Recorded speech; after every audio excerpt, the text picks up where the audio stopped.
Halo, ketemu lagi dengan saya. Oke, dalam kesempatan kali ini kita akan membahas salah satu komponen konstruksi di suatu kapal. Jadi konstruksi suatu kapal ini tepatnya posisinya ada di luar ataupun di luar kulit lambung kapal. Bentuknya seperti apa? Yang tahu udah tahu, mungkin sudah tahu. Oke. Bentuknya adalah suatu kotak atau seperti ada kotak, ada box. Ya betul, itu dinamakan Sea Box ataupun dengan kotak Sea. Nah, dalam hal ini saya akan membahas fungsi dan minimum seperti apa konstruksi yang diizinkan oleh Badan Biro Klasifikasi, yaitu BKI. Oke, kita bahas dulu pengertian kotak Sea. Apa sih kotak Sea itu adalah? Yaitu adalah kotak Sea adalah suatu perangkat yang berhubungan dengan air laut dan posisinya menempel pada kulit kapal. Jadi kulit kapal ini jadi satu, konstruksinya menempel di dinding area luar konstruksi kapal. Jadi apa sih fungsinya kotak Sea ini? Dalam pentingnya di kapal fungsinya, oke kita bahas satu-satu. Jadi fungsi dari kotak Sea ini ada beberapa macam. Yang pertama adalah untuk sistem pendingin mesin induk dan mesin bantu. Jadi di mana suatu mesin bantu atau mesin induk ini diinstalasinya berupa perputaran mesin ataupun perputaran poros baling-baling, di mana di sana membutuhkan sistem pendingin atau sistem cooling untuk sirkulasi mendinginkan mesin induk dan mesin bantu.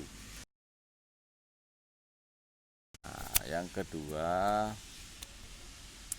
adalah sistem untuk balas. Jadi di suatu kapal itu ada beberapa tangki, di mana fungsi dari tangki itu sebagai balas, yaitu sebagai stabilitas kapal supaya kapal tidak miring kanan kiri. Jadi untuk mengimbangi volume tangki-tangki di dalam kapal, pengisian dan penghisapan.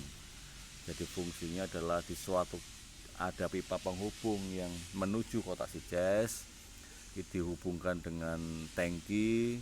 Jadi sama sistemnya juga ada pendorong untuk pompa, sistem pompa yaitu sistemnya pompa hisap dan pompa untuk nyedot keluar. Jadi untuk pemindahan isi tangki di dalam tangki kapal. Jadi minimal pada kapal balas air mencapai 20-30% dari displacement kapal. Jadi itulah fungsi yang kedua dari Sea Box. Oke, selanjutnya lebih arah ke yang fungsi ketiga ini, lebih arah ke fungsi safety ataupun keselamatan. Jadi di mana di suatu kapal itu juga pasti ada sistem pemadam kebakaran. Nah, sistem kebakaran ini untuk menghindari terjadinya kebakaran di ruang mesin, terutama di ruang mesin dan di area dek. Sebagaimana nanti ada kebakaran ini menyebabkan hal-hal fatal untuk keselamatan pelayaran. Jadi di suatu kotak Sea juga dihubungkan oleh suatu pipa, jadi pipa hidran, jadi digerakkan dengan pompa PV pump ataupun fire fighting pump. Jadi penghisapan dari kotak Sea ini untuk menghisap air laut untuk pemadam juga. Jadi mungkin ada beberapa hal penting ya, fungsi kotak Sea itu seperti itu. Ada beberapa tadi yang saya sebutkan. Nah, untuk regulasi berapa sih ketebalan dinding kotak Sea, nanti saya akan tunjukkan sesuai dengan rule BKI volume 2 tentang konstruksi. Jadi di mana ada suatu rumus, jadi nanti ada suatu rumus nanti saya sebutkan. Jadi untuk itulah batasan minimal thickness kotak Sea. Oke, mungkin dari saya itu aja. Semoga bermanfaat. Terima kasih.